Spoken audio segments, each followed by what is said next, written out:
안녕하세요. 저는 올해 40대 초반의 남자입니다. 오늘은 저희 처갓집에 대해서 말해볼까 해요. 지금은 상황이 정리가 됐고 과거의 이야기를 시시콜콜하게 하는 상황이라 이렇게 여러분들에게 말할 수 있게 되었죠. 그 당시엔 정말 놀랍고 충격의 연속이었어요. 저는 아내와 행복한 결혼을 했습니다. 그런데 아내가 외동딸이기도 하고 장인어른이 워낙 유명한 딸바보라 결혼 허락을 받는 게 정말 힘들었어요. 매일같이 찾아가서 선물도 드리고 연락도 하면서 겨우겨우 허락을 받았습니다. 집으로 초대하셔서 담금주도 마시고 장인어른의 덕담도 정말 많이 들었죠. 다들 생각하시는 것처럼 장인어른은 아주 가부장적이십니다. 아내가 저와 연애를 할 때부터 통금 시간은 항상 10시였고 외박은 당연히 안 됐죠. 그리고 술도 못 먹게 하셨습니다. 뿐만 아니라 항상 어딜 가든 연락을 꼭 해야 했죠. 이런 분이시니 제가 결혼하기 전부터 긴장을 잔뜩 했습니다. 장인어른에게 제가 수차례의 선물 공세라고 아내를 평생 사랑할 것을 보여드리니 허락해 주시더라고요. 그래도 신혼집은 처갓집과 가까운 곳으로 잡아야 했지만 말이죠.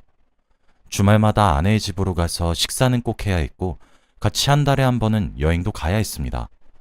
그래도 저는 장모님과 장인어른 두 분 다 좋았기에 여행이 즐거웠죠. 장인어른의 딸 사랑은 정말 들으시면 놀랄 거예요.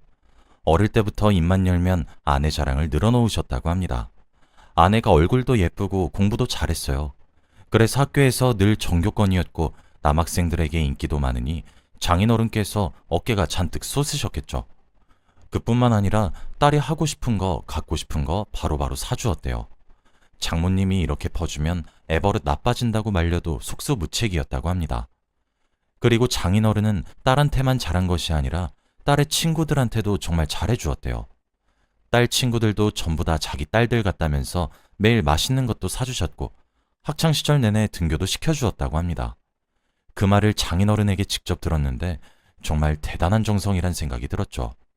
장인어른은 항상 딸의 자랑을 하시기 전에 내가 우리 딸이라서 하는 말이 아니고 라는 말로 시작했고 이 말이 나오면 기본 3시간 동안은 딸 자랑만 늘어놓으셨습니다.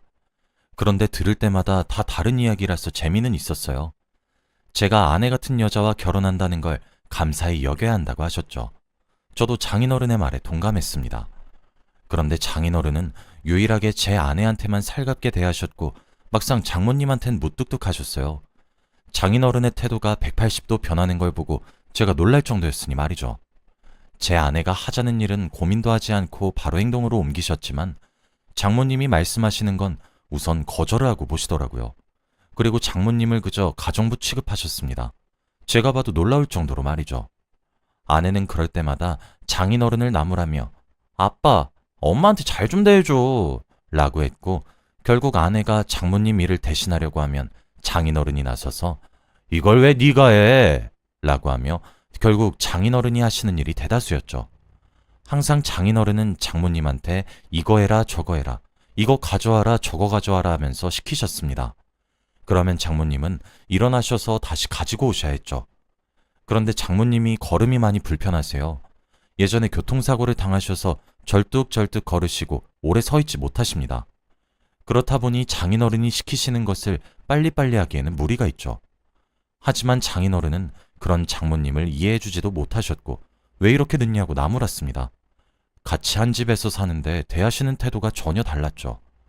그런데 제가 아는 것보다 장인어른은 훨씬 더 장모님을 막대하셨습니다.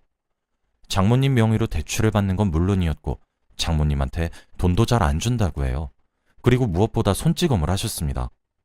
이건 아주 가끔씩 장인어른이 술에 취하시면 나오는 버릇이었죠. 아내는 술을 입에만 대도 바로 취해서 잠을 자서 아마 모를 겁니다. 그런데 저는 다 봤어요. 장인어른이 장모님한테 이 망할 여편네가 돌았나? 라고 하며 손을 드시더라고요. 그리고 앞에 있는 저를 한번 보시더니 헛기침을 하고 손을 내려놓으셨어요. 장모님은 이 일이 너무 자주 있었던 일이었는지 습관처럼 몸을 방어하셨습니다. 평상시에도 장인어른이 손을 높이 드는 일이 있으면 옆에 계시는 장모님은 움찔하시더라고요. 장모님은 이런 환경 속에서 살아오셨습니다. 옆에서 보고 있는 제가 다 슬퍼질 정도였죠. 제가 조금이라도 더 옆에서 장모님에게 도움을 주고 싶었어요. 저희 부부는 주말에 처갓집에서 가끔 식사를 하고 술을 먹은 다음에 자고 와요. 아내가 술만 먹으면 자니까 어쩔 수 없습니다. 그날도 어김없이 처갓집에서 자고 있었죠. 그런데 새벽에 잠이 오지 않아서 잠깐 거실에 나갔는데 누군가 주방 구석에서 흐느끼고 있는 겁니다. 저는 너무 놀라서 조심스레 다가가 보니 바로 장모님이셨어요. 장모님은 몸을 잔뜩 구부린 채로 서럽게 울고 있었습니다. 그런데 우는 소리가 안 들리게 하기 위해 손으로 입을 막고 울었죠. 그 모습을 보고 저도 모르게 눈에 눈물이 맺혔습니다. 정말 마음이 아팠어요. 저는 우는 장모님 옆으로 가서 달래주었어요. 그리고 토닥여드렸죠. 장모님은 저의 위로에 더 감정이 북받쳤는지 더 서럽게 우셨고 너무 힘들다고 말하셨습니다. 더 이상 장인어른과 못 살겠다고 하면서 말이죠. 저도 다 장모님을 이해한다고 말을 했지만 장모님은 저에게 이해할 수 없다고 했습니다. 아직 제가 모르는 비밀이 많다고 했죠. 장모님은 마음속에 그 상처를 혼자 꽁꽁 숨기고 있었습니다. 그리고 아무한테도 말을 하지 않았죠. 저는 그게 무슨 일인지 묻고 싶었지만 상황이 심각한 것 같아 물어보지 않았습니다. 그렇게 장모님은 몇 분 더 우시고 방으로 들어가셨어요. 그리고 장모님이 우셨던 건 저와 장모님만의 비밀로 간직하기로 했습니다. 저는 그날 이후로 장모님이 마음에 많이 쓰여서 자주 찾아뵈었어요. 한약도 많이 지어드리고 맛있는 것도 사드리면서 조금이라도 기분이 풀어지길 바랬죠. 그리고 아내와 함께 처갓집에 자주 방문했습니다. 아내가 처갓집에 가면 장인어른이 장모님을 막대하시지 못하니 평소보다 더 자주 갔죠. 아내는 자기 집에 자주 가니 더 좋아했고요. 저희 처갓집은 이렇게 위태위태한 환경을 이어가고 있었습니다. 그런데 결국 사단이 나고 말았어요. 그날은 여느 때와 다름없이 정말 평범한 날이었어요. 저와 아내 둘 다 각자 직장에서 일을 하고 있었던 평화로운 날 말이죠. 그런데 점심시간에 아내한테서 전화가 오더라고요. 원래 각자 일할 때는 카톡으로 연락을 하는 편이라 회사에 있을 때 전화를 잘 안 해요. 그래서 조금 당황스럽긴 했지만 전화를 받았습니다. 그런데 아내의 목소리가 이상했어요. 우는 듯한 목소리였고 말도 제대로 못하더라고요. 목소리만 들어도 무슨 일이 생긴 것이 분명했습니다. 아내는 지금 당장 병원 응급실로 오라고 했죠. 저는 아내가 한 번도 그런 적이 없었기 때문에 너무 놀라서 바로 반차를 내고 달려갔습니다. 가는 내내 무슨 일인가 싶었어요. 그리고 머릿속에 가족들이 혹시 다친 건가 싶어 정말 걱정이 되었습니다. 택시를 타고 병원에 도착해서 저는 아내를 찾았어요. 아내는 중환자실에 있었습니다. 그리고 침대 위에는 장모님이 계셨죠. 장모님은 링게를 맞으시고 주무시고 계셨습니다. 아내는 이제야 진정이 되었는지 얼굴이 만신창이가 돼서 앉아있더라고요. 저는 다급하게 무슨 일이냐고 물었습니다. 그리고 아내는 저를 데리고 밖으로 나가서 상황 설명을 해주었어요. 그런데 아내가 한 말은 정말 충격적이었습니다. 바로 장모님께서 쓰러지셨다고 해요. 장인어른과 대화를 나누다가 갑자기 뒷목을 잡고 쓰러지셨다고 합니다. 그리고 숨이 잘 안 쉬어지고 심장이 멎는 기분이 들었다고 해요. 그래서 그 모습을 장인어른이 보고 119에 신고를 했다고 합니다. 두 분이서 대체 어떤 이야기를 나누었길래 장모님이 쓰러질 정도냐고 물으니 아내도 모른대요. 장인어른한테 수백 번을 무슨 이야기를 나누었냐고 물으니 절대 말을 해주지 않는다고 합니다. 그래서 아내도 지금 답답할 노릇이라고 했죠. 두 분이서 나눈 대화 내용이 궁금하긴 했지만 그래도 그때는 장모님의 건강이 우선이었습니다. 의사 선생님께서는 깨어나시면 일반 병동으로 가셔서 며칠 더 입원을 하셔야 한다고 했어요. 그리고 충격 때문에 쓰러지셨고 깨어나시면 절대 스트레스를 받으면 안 된다고 했습니다. 장인어른은 장모님 옆에서 손을 부여잡고 장모님이 깨어나시길 기다리고 있었어요. 그리고 저희는 장모님이 깨어날 때까지 기다렸습니다. 장모님은 그날 새벽에 일어나셨어요. 그런데 일어나자마자 자신의 손을 잡고 있는 장인어른을 내팽겨 치셨습니다. 저희는 그런 장모님의 모습을 보고 너무 놀랐어요. 원래 이렇게 싫어하시는 분이 아닌데 말입니다. 그리고 무엇보다 장인어른은 그날 이후로 정말 많이 바뀌셨어요. 사람이 이렇게 바뀔 수도 있구나 싶었습니다. 지극정성으로 장모님의 병간호를 하셨거든요. 매일 밤 거기서 주무셨고 장모님이 해달라는 거 사달라는 거 다 해줬습니다. 그래서 병실에 있던 다른 아주머니들이 장모님을 부러워할 정도였죠. 원래 장인어른이 이런 분이 아니셨는데 장모님이 쓰러지고 나서 많이 충격을 받으신 줄 알았습니다. 장모님이 쓰러지시니 소중함을 알게 된 줄 알고 저와 아내는 다행이라고 생각했죠. 두 분이 금슬이 좋아진 줄 알고 저와 아내는 일부러 자리도 비켜드리고 그랬습니다. 장인어른은 매일 물수건으로 장모님의 손도 닦아드리고 밥도 먹여드렸죠. 그런데 이렇게 장인어른이 다정하게 바뀌었는데 좋아하지 않는 사람이 있었습니다. 바로 장모님이세요. 쓰러지기 전까지만 해도 폭력적이고 가부장적인 장인어른 때문에 스트레스도 많이 받으셨고 밤마다 눈물을 흘리셨음에도 불구하고 이렇게 따뜻하게 바뀌신 장인어른을 좋아하지 않았죠. 예전보다 장인어른을 더 튕기셨고 화도 내면서 제발 그만하라고까지 했습니다. 다들 병실에서는 왜 그러냐고 장모님한테 그만 장인어른 좀 받아주라고 할 정도였으니 말이죠. 저와 아내는 갑자기 이렇게 상황이 바뀐 것을 보고 너무 혼란스러웠어요. 원래 장모님이 따뜻하고 화도 안 내시는 성격이었는데 지금은 화도 많이 내시고 사람이 너무 예민해지셨습니다. 그런데 원래 뭐든 싫어하시고 장모님이 하시는 거라면 전부 다 아니 꼽게 보시던 분이 갑자기 장모님한테 지극정성이고 따뜻하게 대하시는 걸 보니까 당황스러웠죠.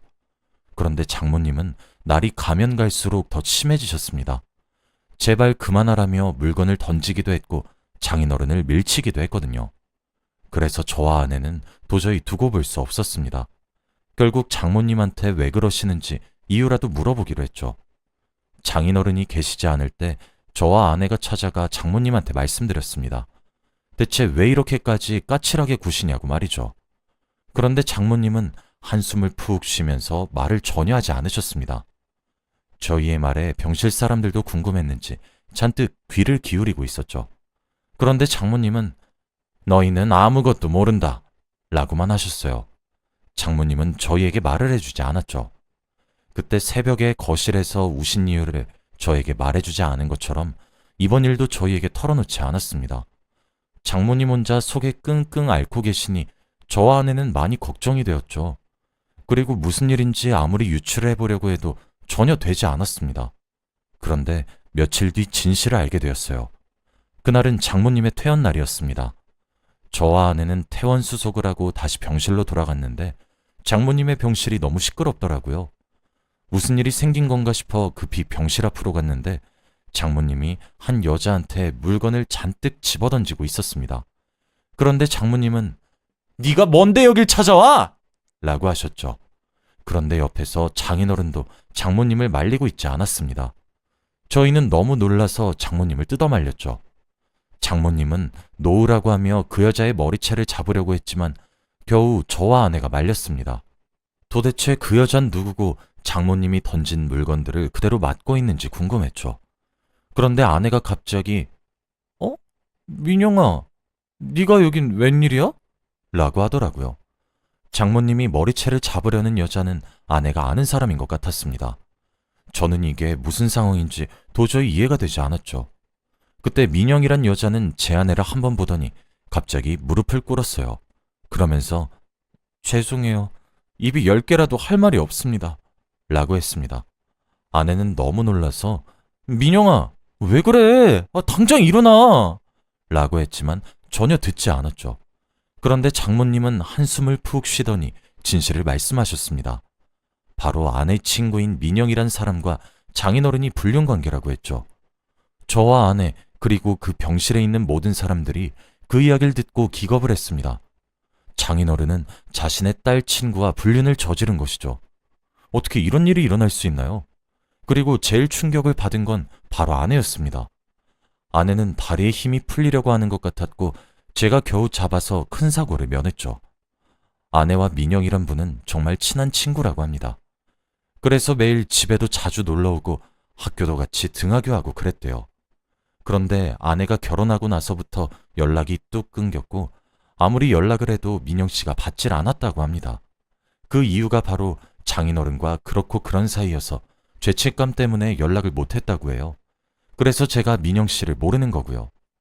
장인어른이 워낙 아내의 친구들한테도 살뜰히 대하시니까 아내의 친구분과 친해졌다고 해요. 그런데 이렇게 하면 안 되는 걸 알면서도 이성의 감정이 생겼다고 합니다. 그래서 둘이 넘지 말아야 할 선을 넘은 거죠. 그리고 장모님께서 새벽에 주방에서 혼자 우신 이유는 장인어른이 다른 여자가 생겼다는 것을 알게 돼서라고 해요. 그런데 불륜녀가 누군진 몰랐다고 합니다. 그치만 얼마 전 입원했을 때 불륜녀가 딸의 친구라는 사실이 밝혀졌고 결국 그날 장모님께서 뒷목을 잡고 쓰러지신 거죠. 그래서 저희가 장인어른께 대체 두 분이서 무슨 이야기를 나누었냐고 꼬치꼬치 캐물어도 대답을 할 수 없었던 겁니다. 장인어른이 장모님한테 살뜰히 대한 이유가 바로 아내한테 말하지 말아달라고 했대요. 워낙 딸 바보시니까 딸이 자신한테 실망하는 것을 볼 수 없다고 말이죠. 그래서 그 부탁을 하기 위해 정성껏 모셨지만 이미 그때는 장모님께서 장인어른을 사람으로 보지도 않으셨으니 매번 까칠하게 대하신 거죠. 저희는 이런 드라마 같은 상황 속에서 할 말을 잃었어요. 그리고 장모님은 그 여자의 뺨을 내리쳤죠. 그런데 더 놀라운 건 그 여자가 뺨을 맞는데 하지 말라고 말린 사람은 바로 장인어른입니다. 정말 그 상황 속에서 어떻게 행동해야 할지 모르겠더라고요. 아내가 아니라 불륜녀 편을 드는 장인어른을 보고 어처구니가 없었습니다. 그리고 더 놀라운 건 뭔지 아시나요? 그 여자가 장모님을 찾아온 이유가 바로 이혼을 요구하기 위해서입니다.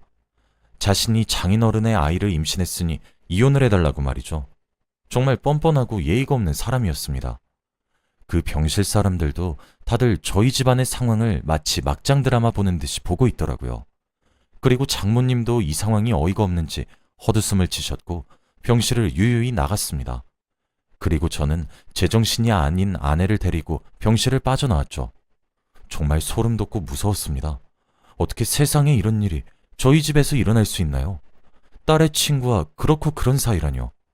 저와 아내 그리고 장모님은 한동안 그 충격 속에서 헤어나올 수 없었습니다. 그리고 상간녀 소송과 이혼 소송도 당연히 진행했죠. 제가 아는 변호사도 소개시켜드렸고 결과는 승소를 했습니다. 두 사람은 어떻게 됐는진 모르겠지만 위자료를 잔뜩 주어야 하죠. 이렇게 상황이 끝난 줄 알았지만 역시 끝날 때까지 끝난 게 아니었습니다. 그 여자가 임신한 아이가 아들이었나 봐요. 그래서 장인어른은 저희 아내한테 연락을 하기 시작했습니다. 제발 한 번만 만나달라고 말이죠. 딸한테 버림받으면 세상을 살아갈 수 없을 것 같다며 사람 하나 살리는 셈 치고 만나달라고 합니다. 그런데 아내는 그 모습을 보고 더 화를 내고 치를 떨어요. 결국 차단을 했습니다. 아빠라고 부르기도 싫다고 해요. 짐승만도 못한 인간이라고 말이죠. 저도 아내의 말에 동감합니다. 이렇게 저희 집안이 한번 뒤집어졌고 이제는 평화를 되찾았어요. 장모님은 장인어른이 안 계시니 오로지 자신을 위해서 사십니다. 저와 아내는 오히려 잘 됐다며 장모님을 응원하죠.